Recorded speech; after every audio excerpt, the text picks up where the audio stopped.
नमस्ते। आइए सुनते हैं कथा सम्राट मुंशी प्रेमचंद की लिखी कहानी घर जमाई।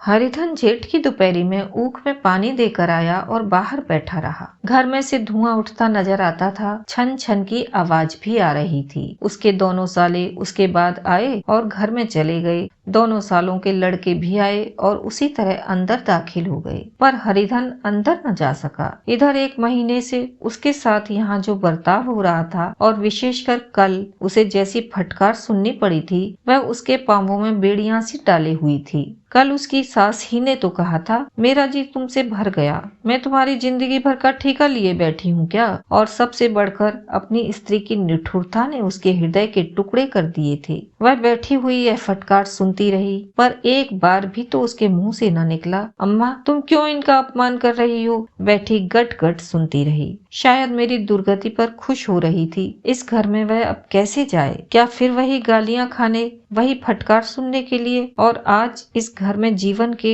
10 साल गुजर जाने पर यह हाल हो रहा है। मैं किसी से कम काम करता हूँ। दोनों साले मीठी नींद सो रहते हैं और मैं बैलों को सानी पानी देता हूँ, छांटी काटता हूँ। वहाँ सब लोग पल पल पर चिलम पीते हैं, मैं आंखें बंद किए अपने काम में लगा रहता हूँ। संध्या समय घर वाले गाने बजाने चले जाते हैं, मैं घड़ी रात तक गाय भैंसे धोता रहता हूँ। उसका यह पुरस्कार मुझे मिल रहा है कि कोई खाने को भी नहीं पूछता, उल्टे गालियाँ मिलती हैं। उसकी स्त्री घर में से डोल लेकर निकली और बोली, जरा इसे कुएं से खींच लो, एक बूंद पानी नहीं है।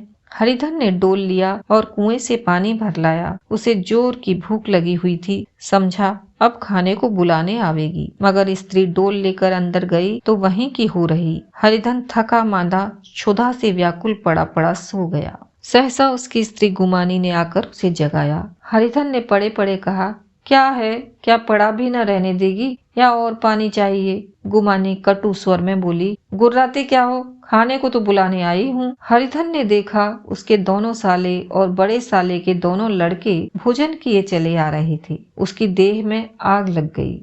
मेरी अब यह नौबत पहुंच गई कि इन लोगों के साथ बैठकर खा भी नहीं सकता। ये लोग मालिक हैं, मैं इनकी जूठी थाली चाटने वाला हूँ। मैं इनका कुत्ता हूँ जिसे खाने के बाद एक टुकड़ा रोटी डाल दी जाती है। यही घर है जहाँ आज से 10 साल पहले उसका कितना आदर सत्कार होता था। साले गुलाम बने रहते थे, सास मुंह जोती रहती थी, स्त्री पूजा करती थी। तब तब उसके पास रुपए थे, जायदाद थी। अब वह दरिद्र है। उसकी सारी जायदाद को इन्हीं लोगों ने कूड़ा कर दिया। अब उसे रोटियों के भी लाले हैं। उसके जी में एक ज्वाला सी उठी कि इसी वक्त अंदर जाकर सास को और सालों को भिगो भिगो कर लगाई, पर जब्त करके रह गया। पड़े पड़े बोला, मुझे भूख नहीं है, आज न खाऊंगा। गुमानी ने कहा, न खाओगे मेरी बला से। हाँ, नहीं तो खाओगे तो तुम्हारे ही पेट में जाएगा, कुछ मेरे पेट में थोड़े ही चला जाएगा। हरिधन का क्रोध आंसू बन गया। यह मेरी स्त्री है जिसके लिए मैंने अपना सर्वस्व मिट्टी में मिला दिया। मुझे उल्लू बनाकर यह सब निकाल देना चाहते हैं। वह अब कहाँ जाए, क्या करे। उसकी सास आकर बोली, चलकर खा क्यों नहीं लेते जी, रूठते किस पर हो। यहाँ तुम्हारे नखरे सहने का किसी में बूता नहीं है। जो देते हो वह मत देना। और क्या करोगे, तुमसे बेटी ब्याही है, कोई तुम्हारी जिंदगी का ठेका नहीं लिया है। हरिधन ने मर्माहत होकर कहा, हाँ अम्मा, मेरी भूल थी कि मैं यही समझ रहा था। अब मेरे पास क्या है कि तुम मेरी जिंदगी का ठेका लोगी। जब मेरे पास भी धन था तब सब कुछ आता था, अब दरिद्र हूँ, तुम क्यों बात पूछोगी। बूढ़ी सास भी मुंह फुलाकर भीतर चली गई। बच्चों के लिए बाप एक फालतू सी चीज, एक विलास की वस्तु है, जैसे घोड़े के लिए चने या बाबुओं के लिए मोहन भोग। माँ रोटी दाल है, मोहन भोग उम्र भर न मिले तो किसका नुकसान है। मगर एक दिन दाल रोटी के दर्शन ना हो तो फिर देखिए क्या हाल होता है। पिता के दर्शन कभी कभी शाम सवेरे हो जाते हैं। वह बच्चे को उछालता है, दुलारता है, कभी गोद में लेकर या उंगली पकड़कर सैर कराने ले जाता है, और बस यही उसके कर्तव्य की इति है। वह परदेश चला जाए, बच्चे को परवाह नहीं होती, लेकिन माँ तो बच्चे का सर्वस्व है। बालक एक मिनट के लिए भी उसका वियोग नहीं सह सकता। पिता कोई हो उसे परवाह नहीं, केवल एक उछलने कूदने वाला आदमी होना चाहिए। लेकिन माता माता तो अपनी ही होनी चाहिए, 16 आने अपनी, वही रूप, वही रंग, वही प्यार, वही सब कुछ। वह अगर नहीं है तो बालक के जीवन का स्रोत मानो सूख जाता है। फिर वह शिव का नंदी है, जिस पर फूल या जल चढ़ाना लाजमी नहीं, अख्तियारी है। हरिधन की माता का आज 10 साल हुए देहांत हो गया था। उस वक्त उसका विवाह हो चुका था। वह 16 साल का कुमार था, पर माँ के मरते ही उसे मालूम हुआ मैं कितना निस्सहाय हूँ, जैसे उस घर पर उसका कोई अधिकार ही न रहा हो। बहनों के विवाह हो चुके थे, भाई कोई दूसरा था नहीं। बेचारा अकेले घर में जाते हुए भी डरता था। माँ के लिए रोता था, पर माँ की परछाई से डरता था। जिस कोठरी में उसने देह त्याग किया था, उधर वह आंखें तक न उठाता। घर में एक बुआ थी, वह हरिधन को बहुत दुलार करती। हरिधन को अब दूध ज्यादा मिलता, काम भी कम करना पड़ता। बुआ बार बार पूछती, बेटा कुछ खाओगे? बाप भी अब उसे प्यार करता, उसके लिए अलग से एक गाय मंगवा दी। कभी कभी उसे कुछ पैसे भी दे देता कि जैसे चाहे खर्च करे। पर इन मरहमों से वह घाव न पूरा होता था, जिसने उसकी आत्मा को आहत कर दिया था। यह दुलार उसे बार बार माँ की याद दिलाता। माँ की घुड़कियों में जो मजा था, वह क्या इस दुलार में था? माँ से मांगकर, लड़कर, घुनक कर, रूठ कर लेने में जो आनंद था, वह क्या इस भिक्षा दान में था? पहले वह स्वस्थ था, मांग कर खाता, लड़ लड़ कर खाता। अब वह बीमार था। अच्छे से अच्छे पदार्थ उसे दिए जाते थे, पर भूख न थी। साल भर तक वह इस दशा में रहा। फिर दुनिया बदल गई। एक नई स्त्री, जिसे लोग उसकी माता कहते थे, उसके घर में आई और देखते देखते एक काली घटा की तरह उसके संकुचित भूमंडल पर छा गई। सारी हरियाली, सारे प्रकाश पर अंधकार का पर्दा पड़ गया। हरिधन ने इस नकली माँ से बात तक न की, कभी उसके पास गया तक नहीं। एक दिन घर से निकला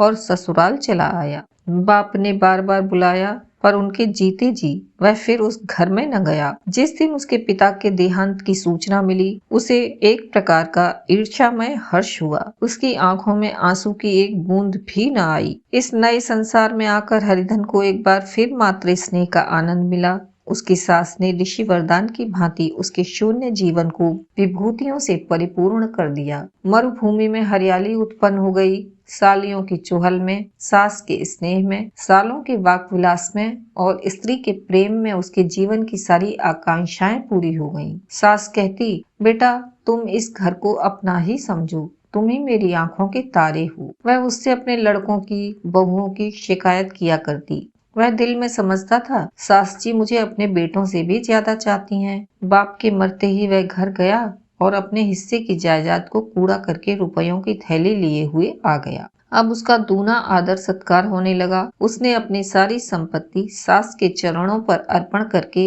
अपने जीवन को सार्थक कर दिया। अब तक उसे कभी कभी घर की याद आ जाया करती थी, अब भूल कर भी उसकी याद न आती, मानो वह उसके जीवन का कोई भीषण कांड था, जिसे भूल जाना ही उसके लिए अच्छा था। वह सबसे पहले उठता, सबसे ज्यादा काम करता। उसका मनोयोग, उसका परिश्रम देखकर गांव के लोग दांतों तले उंगली दबाते थे। उसके ससुर का भाग बखानते, जिसे ऐसा दामाद मिल गया। लेकिन ज्यों ज्यों दिन गुजरते गए, उनका मान सम्मान घटता गया। पहले देवता था, फिर घर का आदमी, अंत में घर का दास हो गया। रोटियों में भी बाधा पड़ गई, अपमान होने लगा। अगर घर के लोग भूखों मरते और साथ ही उसे भी मरना पड़ता, तो उसे जरा भी शिकायत न होती। लेकिन जब देखता और लोग मूंछों पर ताव दे रहे हैं, केवल मैं ही दूध की मक्खी बना दिया गया हूँ, तो उसके अंतस्थल से एक लंबी ठंडी आह निकल आती। अभी उसकी उम्र 25 ही साल की तो थी।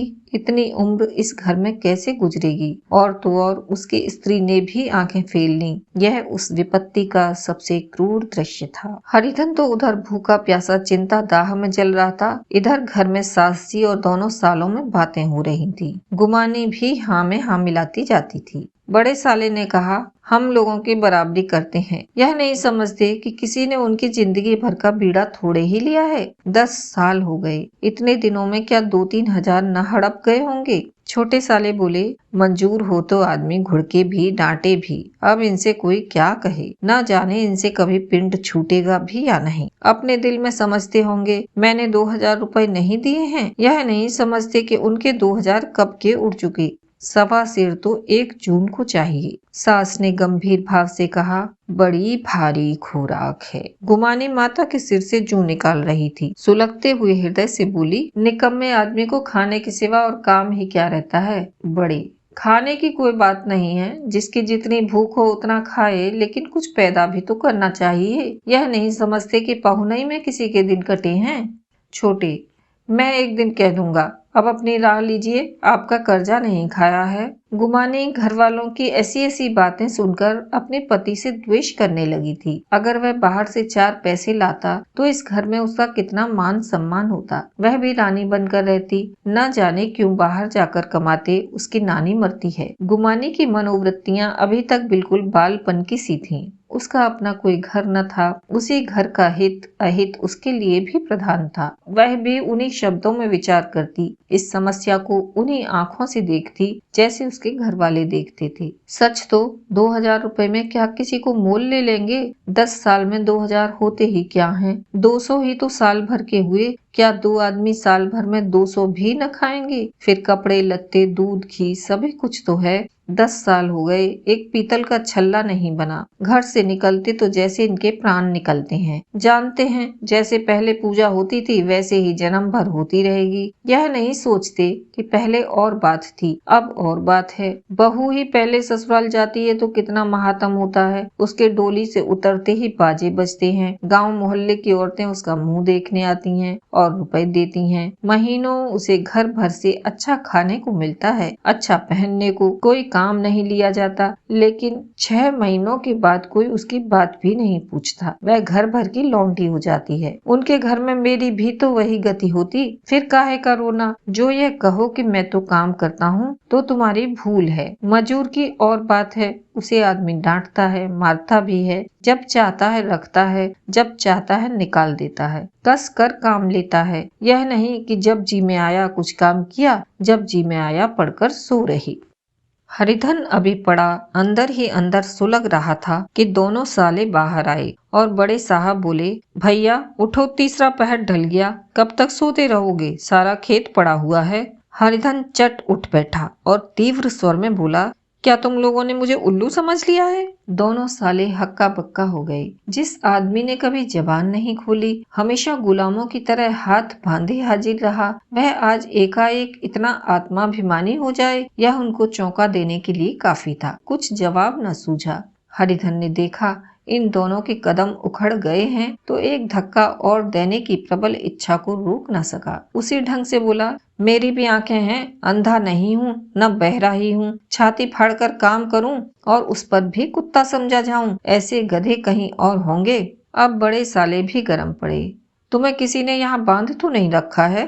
अब की हरिधन लाजवाब हुआ, कोई बात न सूझी। बड़े ने फिर उस ढंग से कहा, अगर तुम यह चाहो कि जन्म भर पाहुने बने रहो और तुम्हारा वैसा ही आदर सत्कार होता रहे तो यह हमारे वश की बात नहीं है। हरिधन ने आंखें निकाल कर कहा, क्या मैं तुम लोगों से कम काम करता हूँ। बड़े, यह कौन कहता है। हरिधन, तो तुम्हारे घर की नीति है कि जो सबसे ज्यादा काम करे वही भूखों मारा जाए। बड़े, तुम खुद खाने नहीं गए, क्या कोई तुम्हारे मुंह में कौर डाल देता। हरिधन ने ओंठ चबाकर कहा, मैं खुद खाने नहीं गया, कहते तुम्हें लाज नहीं आती।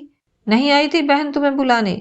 छोटे साले ने कहा, अम्मा भी तो आई थी, तुमने कह दिया मुझे भूख नहीं है तो क्या करती। सास भीतर से लपकी चली आ रही थी। यह बात सुनकर बोली, कितना कहकर हार गई, कोई उठे न तो मैं क्या करूं। हरिधन ने विष, खून और आग से भरे स्वर में कहा, मैं तुम्हारे लड़कों का जूठा खाने के लिए हूँ। मैं कुत्ता हूँ कि तुम लोग खाकर मेरे सामने रूखी रोटी का एक टुकड़ा फेंक दो। बुढ़िया ने ऐंठ कर कहा, तो क्या मेरे तुम लड़कों की बराबरी करोगे। हरिधन परास्त हो गया। बुढ़िया ने एक ही वाक प्रहार में उसका काम तमाम कर दिया। उसकी तनी हुई भवें ढीली पड़ गईं, आंखों की आग बुझ गई, फड़कते हुए नथने शांत हो गई। किसी आहत मनुष्य की भांति वह जमीन पर गिर पड़ा। क्या तुम मेरे लड़कों की बराबरी करोगी। यह वाक्य एक लंबे भाले की तरह उसके हृदय में चुभता चला जाता था। न हृदय का अंत था न उस भाले का। सारे घर ने खाया पर हरिधन न उठा। सास ने मनाया, सालियों ने मनाया, ससुर ने मनाया, दोनों साले मनाकर थक गए। हरिधन न उठा। वहीं द्वार पर एक टाट पर पड़ा था, उसे उठाकर सबसे अलग कुएं पर ले गया और जगत पर बिछाकर पड़ा रहा। रात भीग चुकी थी। अनंत आकाश में तारे बालकों की भांति क्रीड़ा कर रहे थे। कोई नाचता था, कोई उछलता था, कोई हंसता था, कोई आंखें मीच कर फिर खोल देता था। रह रहकर कोई साहसी बालक सपाटा भर कर एक पल में उस विस्तृत क्षेत्र को पार कर लेता था और न जाने कहाँ छिप जाता था। हरिधन को अपना बचपन याद आया, जब वह भी इसी तरह क्रीड़ा करता था। उसकी बाल स्मृतियां उन्हीं चमकीले तारों की भांति प्रज्वलित हो गईं। वह अपना छोटा सा घर, वह आम के बाग जहां वह केरियां चुना करता था, वह मैदान जहां कबड्डी खेला करता था, सब उसे एक एक कर याद आने लगी। फिर अपनी स्नेहमयी माता की सदैव मूर्ति उसके सामने खड़ी हो गई। उन आंखों में कितनी करुणा थी, कितनी दया थी। उसे ऐसा जान पड़ा मानो माता आंखों में आंसू भरे उसे छाती से लगा लेने के लिए हाथ फैलाए उसकी ओर चली आ रही है। वह उस मधुर भावना में अपने को भूल गया। ऐसा जान पड़ा मानो माता ने उसे छाती से लगा लिया है और उसके सिर पर हाथ फेर रही है। वह रोने लगा, फूट फूट कर रोने लगा। उसी आत्मसम्मोहित दशा में उसके मुंह से यह शब्द निकला, अम्मा तुमने मुझे इतना भुला दिया। देखो तुम्हारे प्यारे लाल की क्या दशा हो रही है। कोई उसे पाने को भी नहीं पूछता। क्या जहाँ तुम हो वहाँ मेरे लिए जगह नहीं है? सहसा गुमानी ने आकर पुकारा, क्या सो गए तुम? नौज किसी को ऐसी राक्षसी नींद आए, चलकर खा क्यों नहीं लेते? कब तक कोई तुम्हारे लिए बैठा रहे? हरिधन उस कल्पना जगत से क्रूर प्रत्यक्ष में आ गया। वही कुएं की जगत थी, वही फटा हुआ टाट, और गुमानी सामने खड़ी कह रही थी, कब तक कोई तुम्हारे लिए बैठा रहे? हरिधन उठ बैठा और मानो तलवार म्यान से निकाल कर बोला, भला तुम्हें मेरी सुध तो आई? मैंने तो कह दिया था मुझे भूख नहीं है। गुमानी, तो कै दिन न खाओगे? अब इस घर का पानी भी न पीऊंगा। तुझे मेरे साथ चलना है या नहीं? दृढ़ संकल्प से भरे हुए इन शब्दों को सुनकर गुमानी सहम उठी। बोली, कहाँ जा रहे हो? हरिधन ने मानो नशे में कहा, तुझे इससे क्या मतलब? मेरे साथ चलेगी या नहीं? फिर पीछे से न कहना मुझसे कहा नहीं। गुमानी आपत्ति के भाव से बोली, तुम बताते क्यों नहीं कहाँ जा रहे हो? तू मेरे साथ चलेगी या नहीं? जब तक तुम बता न दोगे मैं नहीं जाऊंगी। तो मालूम हो गया तू नहीं जाना चाहती। मुझे इतना ही पूछना था, नहीं तो अब तक मैं आधी दूर निकल गया होता। यह कहकर वह उठा और अपने घर की ओर चला। गुमानी पुकारती रही, सुन लो, सुन लो, पर उसने पीछे फिर कर भी न देखा। 30 मील की मंजिल हरिधन ने 5 घंटों में तय की। जब वह अपने गांव की अमराइयों के सामने पहुंचा तो उसकी मातृभावना उषा की सुनहरी गोद में खेल रही थी। उन वृक्षों को देखकर उसका विफल हृदय नाचने लगा। मंदिर का वह सुनहरा कलश देखकर वह इस तरह दौड़ा मानो एक छलांग में उसके ऊपर जा पहुंचेगा। वह ऐसे वेग में दौड़ा जा रहा था मानो उसकी माता गोद फैलाए उसे बुला रही हो। जब वह आमों के बाग में पहुंचा, जहाँ डालियों पर बैठकर वह हाथी की सवारी का आनंद पाता था, वहाँ की कच्ची बेरों और लिचड़ों में एक स्वर्गीय स्वाद था, तो वह बैठ गया और भूमि पर सिर झुकाकर रोने लगा, मानो अपनी माता को अपनी विपत्ति कथा सुना रहा हो। वहाँ की वायु में, वहाँ के प्रकाश में मानो उसकी विराट रूपिणी माता व्याप्त हो रही थी। वहाँ की अंगुल अंगुल भूमि माता के पद चिन्हों से पवित्र थी। माता के स्नेह में डूबे हुए शब्द अभी तक मानो आकाश में गूंज रहे थे। इस वायु और इस आकाश में न जाने कौन सी संजीवनी थी जिसने उसके शोकार्त हृदय को बालोत्साह से भर दिया। वह एक पेड़ पर चढ़ गया और अधर से आम तोड़ तोड़ कर खाने लगा। सास के वह कठोर शब्द, स्त्री का वह निष्ठुर आघात, वह सारा अपमान भूल गया। उसके पांव फूल गए थे, तलवों में जलन हो रही थी, पर इस आनंद में उसे किसी बात का ध्यान न था। सहसा रखवाले ने पुकारा, वह कौन ऊपर चढ़ा हुआ है? देव, उतर अभी, नहीं तो ऐसा पत्थर खींचकर मारूंगा कि वहीं ठंडे हो जाओगे। उसने कई गालियां भी दी। इस फटकार और इन गालियों में इस समय हरिधन को अलौकिक आनंद मिल रहा था। वह डालियों में छिप गया, कई आम काट काट कर नीचे गिराए और जोर से ठट्ठा मारकर हंसा। ऐसी उल्लास से भरी हुई हंसी उसने बहुत दिन से न हंसी थी। रखवाले को वह हंसी परिचित सी मालूम हुई, मगर हरिधन यहाँ कहाँ? वह तो ससुराल की रोटियां तोड़ रहा है। कैसा हंसोड़ा था, कितना चिबिल्ला! न जाने बेचारे का क्या हाल हुआ। पेड़ की डाल से तालाब में कूद पड़ता था। अब गांव में ऐसा कौन है? डांट कर बोला, वहां बैठे बैठे हंसोगे तो आकर सारी हंसी निकाल दूंगा, नहीं तो सीधे से उतर आओ। वह गालियां देने जा रहा था कि एक गुठली आकर उसके सिर पर लगी। सिर सहलाता हुआ बोला, कौन शैतान है, नहीं मानता, ठहर तो मैं आकर तेरी खबर लेता हूँ। उसने अपनी लकड़ी नीचे रख दी और बंदरों की तरह चटपट ऊपर चढ़ गया। देखा तो हरिधन बैठा मुस्कुरा रहा है। चकित होकर बोला, अरे हरिधन, तुम यहाँ कब आए? इस पेड़ पर कब से बैठे हो? दोनों बचपन के सखा वहीं गले मिले। यहाँ कब आए? चलो घर चलो। भले आदमी, क्या वहाँ आम भी मयसर न होते थे? हरिधन ने मुस्कुराकर कहा, मंगरू, इन आमों में जो स्वाद है वह और कहीं के आमों में नहीं है। गाँव का क्या रंग ढंग है। मंगरू, सब चैन चान है भैया, तुमने तो जैसे नाता ही तोड़ लिया। इस तरह कोई अपना गांव घर छोड़ देता है? जब से तुम्हारे दादा मरे सारी गृहस्थी चौपट हो गई। 2 छोटे छोटे लड़के हैं, उनके किए क्या होता है? हरिधन, मुझे अब उस गृहस्थी से क्या वास्ता है भाई, मैं तो अपना ले दे चुका। मजूरी तो मिलेगी ना, तुम्हारी गैया मैं ही चरा दिया करूंगा, मुझे खाने को दे देना। मंगरू ने अविश्वास के भाव से कहा, अरे भैया, कैसी बात करते हो, तुम्हारे लिए जान तक हाजिर है। क्या ससुराल में अब न रहोगे? कोई चिंता नहीं, पहले तो तुम्हारा घर ही है, उसे संभालो। छोटे छोटे बच्चे हैं, उनको पालो। तुम नई अम्मा से नाहक डरते हो, बड़ी सीधी है बेचारी, बस अपनी माँ ही समझो, तुम्हें पाकर तो निहाल हो जाएगी। अच्छा, घरवाली को भी तो लाओगे? हरिधन, उसका मुंह न देखूंगा, मेरे लिए वह मर गई। मंगरू,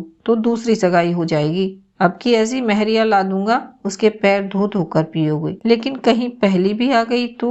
हरिधन, वह ना आएगी। हरिधन अपने घर पहुंचा तो दोनों भाई भैया आए कहकर भीतर दौड़े और माँ को खबर दी। उस घर में कदम रखते ही हरिधन को ऐसी शांत महिमा का अनुभव हुआ मानो वह अपनी माँ की गोद में बैठा है। इतने दिनों ठोकर खाने से उसका हृदय कोमल हो गया था। जहाँ पहले अभिमान था, आग्रह था, हेकड़ी थी, वहाँ अब निराशा थी, पराजय थी और याचना थी। बीमारी का जोर कम हो चला था, अब उस पर मामूली दवा भी असर कर सकती थी। किले की दीवारें छिद चुकी थीं, अब उसमें घुस जाना असाध्य न था। वही घर जिससे वह एक दिन विरक्त हो गया था, अब गोद फैलाए उसे आश्रय देने को तैयार था। हरिधन का निरावलंब मन यह आश्रय पाकर मानो तृप्त हो गया। शाम को विमाता ने कहा, बेटा, तुम घर आ गए, हमारे धन भाग, अब इन बच्चों को पालो। माँ का नाता ना सही, बाप का नाता तो है ही। मुझे एक रोटी दे देना, खाकर एक कोने में पड़ी रहूंगी। तुम्हारी अम्मा से मेरा बहन का नाता है, उस नाते से भी तो तुम मेरे लड़के होते हो। हरिधन की मात्र विवल आंखों को विमाता के रूप में अपनी माता के दर्शन हुए। घर के एक एक कोने में मात्र स्मृतियों की छटा चांदनी की भांति छिटकी हुई थी। विमाता का प्रौढ़ मुखमंडल भी उसी छटा से रंजित था।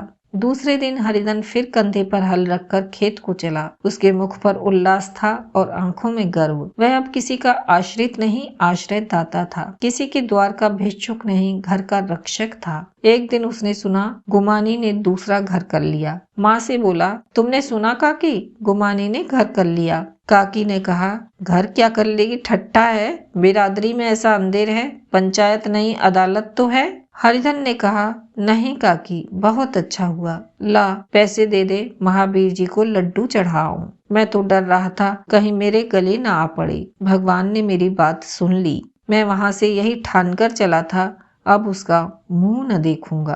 अभी आप सुन रहे थे प्रेमचंद की लिखी कहानी घर जमाई। आशा है आपको यह कहानी पसंद आई होगी। आप ऐसी ही और कहानियाँ सुनना चाहते हैं तो कृपया चैनल को सब्सक्राइब करें। नवीनतम कहानियों के लिए घंटी के बटन को दबाएं, कमेंट अवश्य करें।